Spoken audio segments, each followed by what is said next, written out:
The righteous grandmother of Jalisco, Teresa Ramírez. The righteous grandmother of Jalisco, Teresa Ramírez, took revenge on more than 18 members of the cartel who disappeared her grandchildren. How far would you go if the people who took your grandchildren were still free? If the police told you they couldn't do anything? If you had to watch them walking calmly through the streets while your loved ones never returned? Teresa Ramírez, a grandmother from Jalisco, answered that question in a way no one saw coming. And when the authorities finally understood what she had done, it was already too late for 18 men. On the morning of September 30th, 2021, 3 state patrol cars arrived at an abandoned property on the outskirts of Tlaquepaque, Jalisco. The report had come anonymously from a female voice that barely whispered coordinates before hanging up. The officers found something none of them expected. In the backyard, under a rusty tin roof, there were signs of recent activity: half-consumed water bottles, overturned chairs, and on a weathered wooden table, plastic containers with handwritten labels bearing dates and names no one recognized immediately. But what truly took the investigators' breath away was something else. In a hardcover school notebook with hand-drawn yellow flowers in the margins, someone had kept a meticulous record: 18 names, 18 addresses, 18 physical descriptions, and next to each one, a date and the word served. The case was initially classified as an unusual find. There were no bodies, no weapons, just evidence that something had happened over months without anyone noticing. The first forensic analyses took weeks to process what was found in those containers. When the results came in, the case stopped being an administrative curiosity and became something no one knew how to classify, because what was in those jars shouldn't have been in the hands of an ordinary person, and the person who prepared them shouldn't have existed in any criminal database. Teresa Ramírez, 68 years old, tamale and atole vendor at the Guadalajara Municipal Market, grandmother of 5 grandchildren who disappeared between 2022 and 2023. She had done what authorities had failed to do for years. She found those responsible and took action. But how did she do it? Why exactly that way? And what turned a woman who prayed the rosary every night into what she became? It is a story that begins long before that police discovery. A story that starts in the simplest routine in the life of someone who just wanted to sell her tamales in peace. Before continuing with this breathtaking story, leave us a comment telling us from which part of the world you're listening. We want to know how far these stories that hook you from the first second reach. Teresa Ramírez woke up every day at 4 a.m. Her house, a 2-story building in the Tetlan neighborhood, always smelled of corn masa and cinnamon. Steam rose from the pots where atole boiled in the first-floor kitchen, while on the gas stove, green and red tamales cooked that she would take to the market. She had been selling at the same stall for over 30 years. Customers knew her for her strong voice and direct way of speaking. Green or red, young man, don't waste my time. But they also knew her for her generous hands.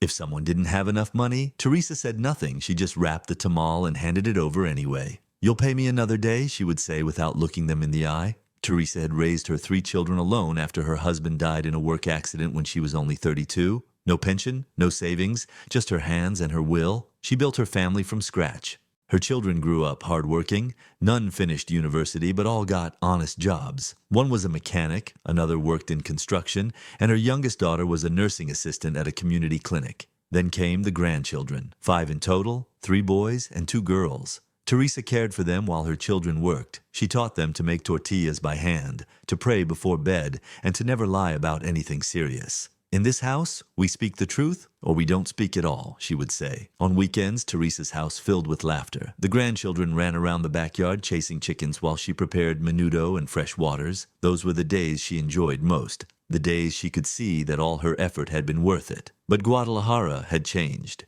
In recent years, disappearances had become so common that they no longer surprised anyone. News reports spoke of young people leaving for work and never returning, entire families moving without warning because someone had asked for collaboration. Teresa knew. She saw it in the market. Merchants lowering their voices when talking about certain topics, nervous glances when trucks with tinted windows passed by, the uncomfortable silence when someone asked about a missing acquaintance. "That's how things are," they said. "Better not get involved."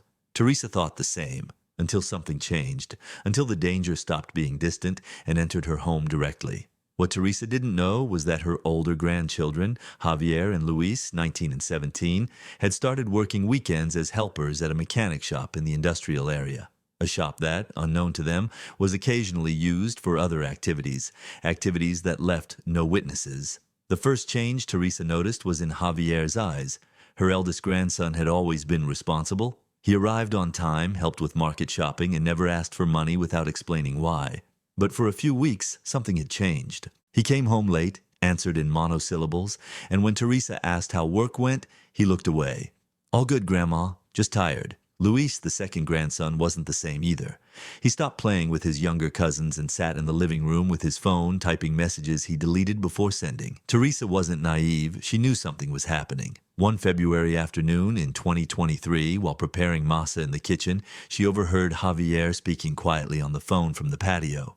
She didn't mean to eavesdrop, but something in her grandson's tone made her pause. "I can't, Compa. I already told you no." Silence. "It's not that easy. My family doesn't know anything." Teresa peeked through the window. Javier paced back and forth, running his hand through his hair. He looked nervous, scared. When he hung up, Teresa went out to the patio. "Who was that?" "No one, Grandma. A friend from work." "And why were you talking like that, like you're in trouble?" Javier tried to smile, but it didn't work. "It's nothing. Seriously." Teresa looked at him steadily. This was the same grandson who cried in her arms during childhood nightmares, the same one who asked her advice for everything, and now he was lying to her. "Javier, if something's happening, you have to tell me." "Nothing's happening, Grandma, I swear." But Teresa knew it wasn't true. That same week, one of the market merchants told her something unsettling. He had seen two boys, very similar to her grandchildren, getting into a white truck near the shop where they worked. "I'm only telling you because you never know," the man said quietly. "Those trucks aren't from good people." Teresa felt a chill that night. She gathered her 3 children at her house. "Something's happening with Javier and Luis, and I need you to find out what it is." Her eldest son, Javier's father, got upset. "Mom, they're grown up. They have to learn on their own." "I don't care how grown they are. They're in danger and you know it." But no one did anything. Everyone thought Teresa was exaggerating, that it was her overprotective grandmother instinct speaking, until the day Javier and Luis didn't come home. They left on a Saturday morning saying they were going to work and would be back before 6 p.m., as usual. But 6 passed, then 7, then 8, and their phones started going straight to voicemail. Teresa called the shop, no answer. She called their friends, no one knew anything. She called the police. They told her she had to wait 72 hours to report a disappearance. "That's how young people are, ma'am. Sometimes they go partying and don't tell anyone." But Teresa knew that wasn't the case. Her grandchildren weren't like that. And what she was about to discover would change everything. Because what began as worry would become unbearable certainty, and that certainty would lead her to a place from which there was no return. 3 days passed with no news. Teresa didn't sleep. She sat in the living room with the phone in her hand, staring at the door as if at any moment her grandchildren would walk in apologizing for the delay. But that didn't happen. On Monday morning, her eldest son went to the mechanic shop where Javier and Luis worked. He found the place closed, metal curtains down, a new padlock on the door. He asked neighbors. No one knew anything, or no one wanted to say anything. "Better not ask, sir. Those places change owners often." That same afternoon, Teresa went to the police station to demand they search for her grandchildren. They took her statement, asked for photos, said they would do what they could, but in their eyes, Teresa saw something that tore her apart. Indifference. "Ma'am, there are many cases like yours we have to prioritize." "Prioritize what?" "My grandchildren are the priority. Sometimes these young people leave of their own will. Then they show up." Teresa left there with her hands shaking with rage. Her children put up posters all over the area, photos of Javier and Luis with missing in red letters, phone numbers, pleas for information. Nothing. Weeks passed in a blur of pain. Teresa stopped going to the market, stopped cooking, stopped talking to people. She just stayed home, waiting for a call that never came. Her other 3 grandchildren, the younger ones, asked about their cousins. "When are they coming back, Grandma?" Teresa didn't know what to answer. A month after the disappearance, they received an anonymous call, a distorted voice, barely audible. "Stop looking. You're not going to find anything. And if you keep asking, it'll be worse for you." Then they hung up. Teresa felt something inside her break. It wasn't just fear. It was something deeper, darker. It was the certainty that no one would help her, that her grandchildren were alone, and that if she didn't do something, she would never know what happened to them. That night, while her children slept exhausted from anguish, Teresa stayed awake in the kitchen with a notebook and pencil. She wrote down everything she knew. The shop, the names of co-workers, the white trucks, market rumors. And for the first time in her life, Teresa asked herself something she never thought she would. How far was she willing to go? Because what she was about to discover didn't come from police reports. It came from the most dangerous place of all. The mouths of those who knew exactly what had happened. And those mouths spoke not out of will, but out of fear. Teresa Ramírez didn't know how to investigate. She had no police contacts, no understanding of technology, no idea how to track someone or get information from dangerous places. But she had something many don't: patience and the ability to listen without being noticed. For years, Teresa had seen all kinds of people pass through the market. She had learned to tell where someone came from just by how they walked, spoke, or ordered a tamal. She knew who were honest workers and who weren't. And she knew that in the market, information circulated that never made it to the news. So she returned to her stall. She went back to selling tamales as if nothing had happened. But now she listened differently. To every conversation between merchants, every stray comment, every name whispered, "Have you heard about the shop on Lázaro Cárdenas? Yeah, they say they closed it because they were into weird stuff." "What kind of stuff?" "You know, stuff you don't ask about." Teresa approached casually. "Which shop are you talking about?" "The one in the industrial area, Doña Tere, where your grandson worked." "Do you know anything?" The man lowered his voice. "What I know is that place wasn't just a shop. Trucks arrived there often and not to fix engines. Do you know who the owner was? A guy called Chuy Medina. But that's not his real name. That's what they call him." Teresa noted the name that night. Chuy Medina. Days passed before Teresa got more information, but when she did, it was because a neighbor in the market, a woman who sold nopals, told her something in secret. "Doña Tere, I know you're looking for your boys, and I don't want to get involved where I'm not called, but my nephew worked at that shop a while ago, and he says guys who weren't mechanics arrived there, that sometimes they asked helpers to stay late cleaning, and once he saw things he shouldn't have." "What things?" The woman wouldn't say more, but she gave her a name. "Look for El Puma. He knows more than anyone." El Puma. Teresa found out that nickname belonged to a man who frequented a bad reputation bar in the Tlaquepaque area, a place the police almost never entered. Teresa had never set foot in a bar in her life, but she went. She entered one April afternoon with her head high and her rosary in her pocket. The men drinking at the tables looked at her strangely, a nearly 70-year-old woman in a kitchen apron with a firm gaze, not something they saw often. She asked for El Puma. No one answered until an older man at the back raised his hand. "What do you want with me?" Teresa sat in front of him without asking permission. "I want to know what happened to my grandchildren." The man looked at her with distrust. "I don't know what you're talking about. They worked at Chuy Medina's shop. They disappeared 2 months ago." El Puma tensed. "Ma'am, leave. You don't know where you're getting into." "I'm not leaving until you tell me what you know." The man looked around, making sure no one was listening. Then he spoke so low Teresa had to lean in to hear. "That shop was a front. The people who arrived there didn't go to fix cars. They went to drop off people who never came out again." Teresa felt the air leave her lungs. "And my grandchildren, if they were there that day? You don't want to know what happened." "Yes, I do." El Puma shook his head. "Ma'am, forget this for your own good." But Teresa didn't forget, because now she had names. Chuy, Medina, El Puma, and others that began appearing in conversations she kept overhearing. And though she still didn't know exactly what had happened, she knew something worse. She would never see her grandchildren alive again. And that changed something inside her, something that would never be the same. Teresa Ramírez was no longer the same woman who prayed the rosary every night waiting for good news. Now she was someone carrying a notebook full of names, addresses, and schedules, someone who spent hours watching from afar, noting who came and went from certain places. Her family didn't know. They thought she had returned to her routine, processing the pain her way. But Teresa wasn't processing anything. She was building a map with help from fragmented market conversations, data she got by pretending to be a naive old lady, asking too many questions. Teresa connected the pieces. Chuy Medina didn't work alone. He had a group of men operating in different parts of the city. Some drove the trucks, others recruited people, others did the dirty work, and they all had something in common. They frequented the same places, ate at the same taco stands, visited the same houses. Teresa followed them, not too close, never enough to be noticed, but she followed. She learned their routines, schedules, habits.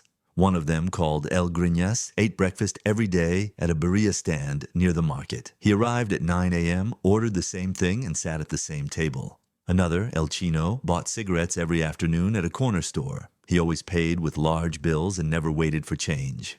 And there was one more, called El Oso, tall, robust, with a scar on his neck. He was different. He was the one giving orders.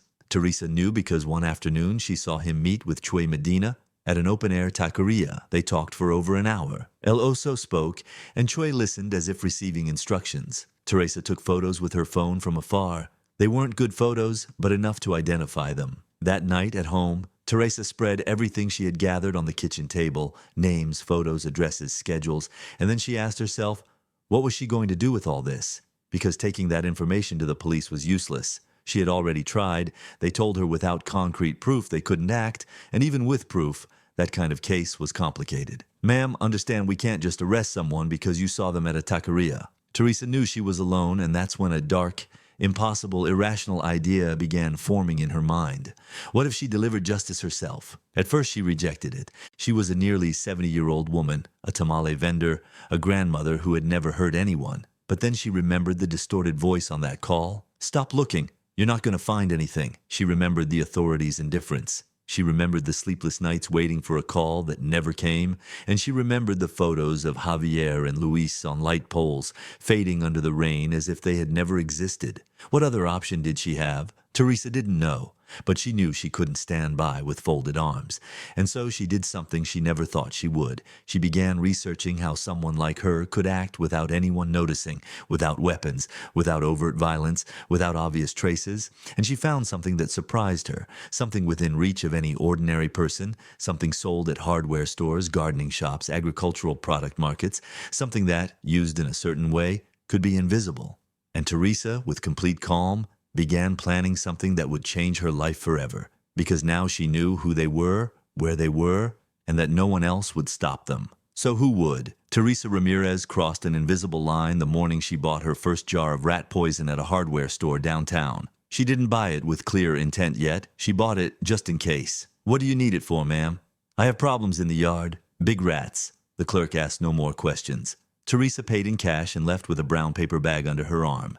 At home, she stored the jar in a kitchen drawer behind the cleaning rags. For days she didn't touch it. She just looked at it from time to time as if it were something forbidden that shouldn't be there. But each time she looked, something inside her changed. Because Teresa no longer thought as before. She no longer thought of legal justice, no longer thought of waiting for help. She thought of Javier and Luis, of their faces, their voices the last time she saw them walk out the door.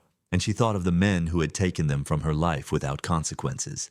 Men who remained free, who continued operating, who had probably already done the same to other families. How many more would disappear before someone did something? One night, Teresa sat in the kitchen with a cup of tea and the notebook where she had written everything. She read the names one by one. Chuy Medina, El Greñas, El Chino, El Oso, and others more. 18 in total. 18 men who, according to what she had learned, were part of the same network. 18 men who would never pay for what they did unless she did something. Teresa closed the notebook, sat in silence for hours, and when dawn came she had made a decision. It wouldn't be quick, it wouldn't be easy, and she would have to be extremely careful, but she would do it because she had no other choice. Because no one else would do it for her, over the following months, Teresa became unrecognizable. On the outside, she remained the same grandmother selling tamales at the market, the same woman greeting neighbors and praying at church on Sundays, but inside, something had hardened. She no longer cried, no longer waited for miracles. She just acted. She learned things she never thought she would need. How to dissolve certain substances in liquids without them being detectable at first glance. How to prepare food that hid strange tastes. How to approach someone without raising suspicion. And above all, she learned to wait, because what she was planning couldn't be done all at once. It had to be gradual, silent, invisible. The first was El Greñas. Teresa had watched him for weeks. She knew he ate breakfast at the same birria stand every morning. She knew he always ordered extra spicy caldo with lime and onion. One Tuesday in June, Teresa arrived early at the stand, greeted the owner as usual, ordered a tamal, and waited. When El Greñas arrived, Teresa pretended to recognize him. "Oh, excuse me, young man. Didn't you work at the industrial shop?" The man looked at her suspiciously. "Why do you ask?" "My grandson worked there. He disappeared months ago. I thought maybe you knew him." El Greñas tensed. "I don't know what you're talking about." "He was called Javier.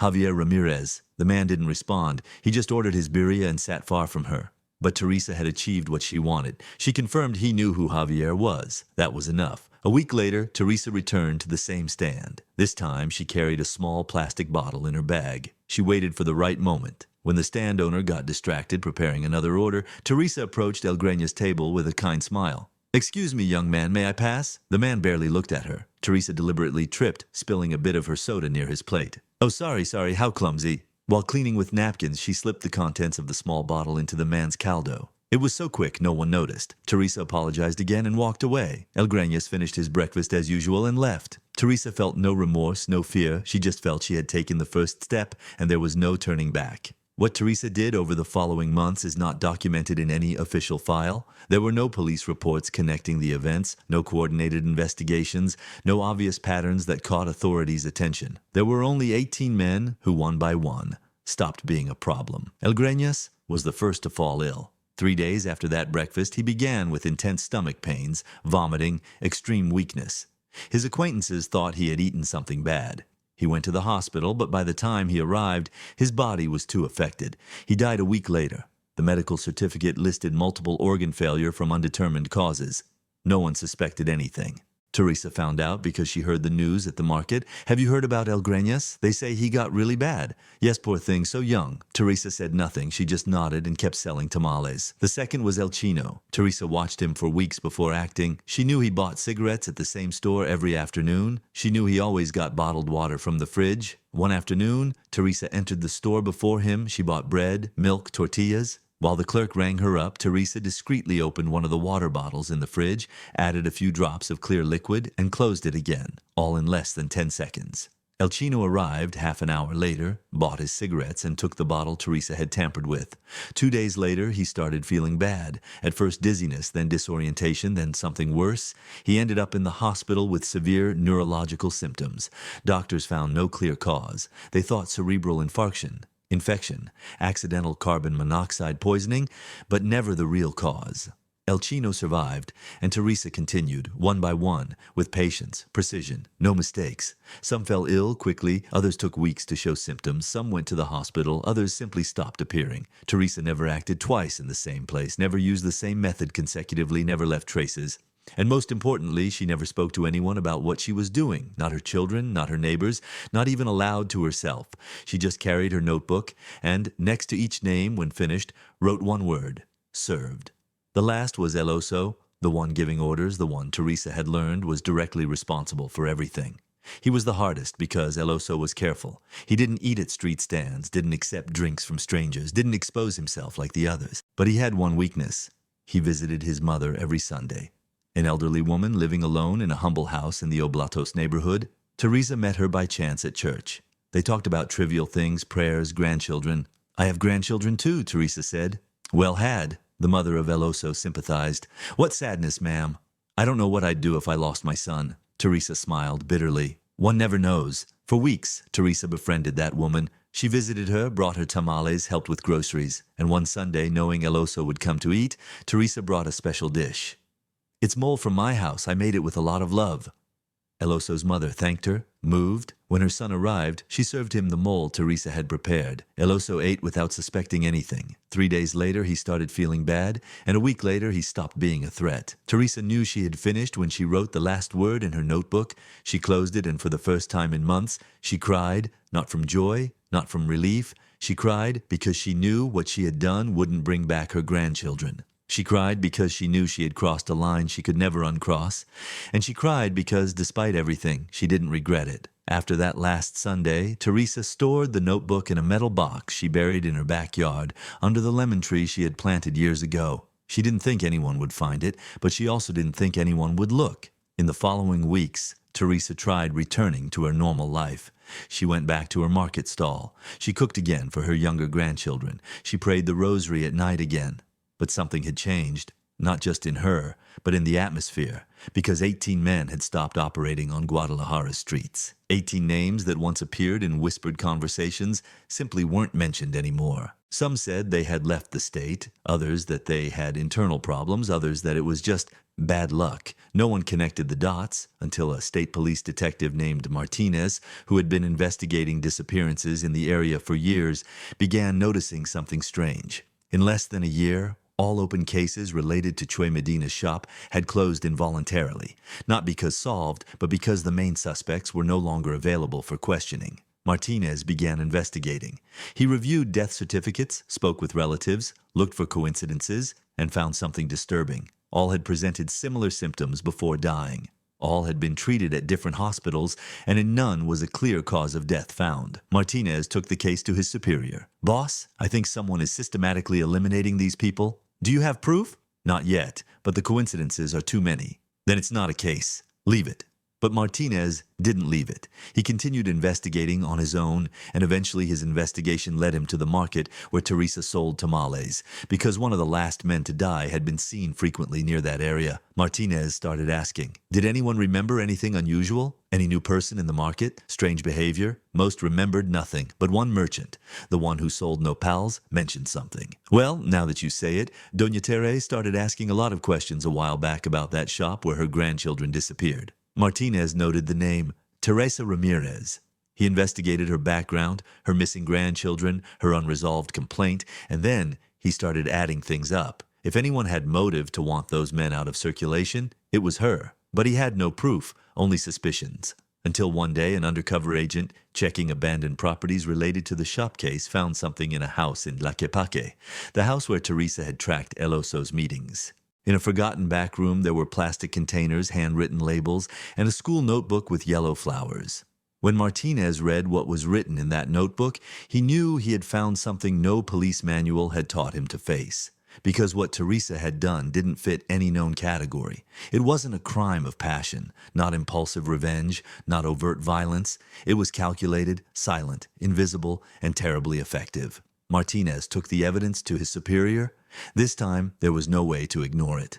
An arrest warrant was issued, and one morning in 2023, 3 patrol cars arrived at Teresa Ramírez's house. She was in the kitchen preparing tamale masa. When they knocked, Teresa knew exactly what was happening. She didn't try to flee, didn't try to deny it. She just wiped her hands on her apron, took her rosary from the kitchen drawer, and walked out with her hands raised. Her children shouted. Her younger grandchildren cried, but Teresa said nothing. She just looked up at the sky as if searching for something she could no longer find. And as they put her in the patrol car, she whispered something no one else heard. Forgive me, God, but I don't regret it. Teresa Ramírez's case never went to full trial. Authorities faced a legal and moral dilemma they didn't know how to resolve. On one hand, there was evidence she had acted with premeditation.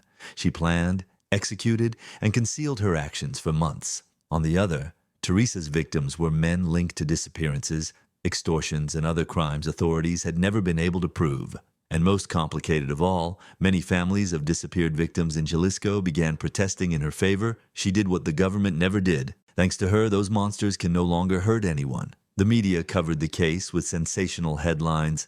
The righteous grandmother of Jalisco, Teresa Ramírez, heroine or criminal. There were debates on TV shows, divided opinion columns, street protests calling for her release. But Teresa never spoke publicly, never gave interviews, never tried to justify herself. She only asked one thing through her public defender. I want it known that my grandchildren existed, that they weren't forgotten. The case resolved with a deal. Teresa was found guilty of aggravated premeditated homicide, but with mitigating factors, extreme emotional state and lack of institutional support. She was sentenced to prison, but under a special regime due to her age and health condition. She wouldn't serve the full sentence, but she also wouldn't go free. Today, Teresa Ramírez lives in a low-security facility on the outskirts of Guadalajara. She receives no visits from her children. They haven't been able to forgive her, not because they don't understand her pain, but because they can't accept what she became. Her younger grandchildren don't remember her as she was before, only as the grandmother who was in the news. Teresa spends her days in silence. Sometimes she helps in the prison kitchen. Sometimes she prays in the chapel. But she never cooked tamales again. She can't. Because every time she sees corn masa, she remembers. She remembers Javier and Luis walking out the door that morning. She remembers her own voice telling them, "Take care, come back soon." She remembers the notebook with 18 names, and she remembers that nothing she did brought them back to life. That justice taken into one's own hands doesn't heal, it only leaves scars. Teresa Ramírez's case continues to be mentioned in debates about justice, impunity, and desperation. Some see her as a symbol of everything wrong with the system. Others as a reminder that when the state fails, ordinary people can do extraordinary and terrible things. But beyond opinions, one uncomfortable truth remains. Teresa Ramírez was just a grandmother who sold tamales, and the system left her so alone, so desperate, so without options, that she crossed a line she should never have had to cross. Was she a heroine, a villain? Perhaps she was just a broken woman trying to find some peace in a world that took everything she loved.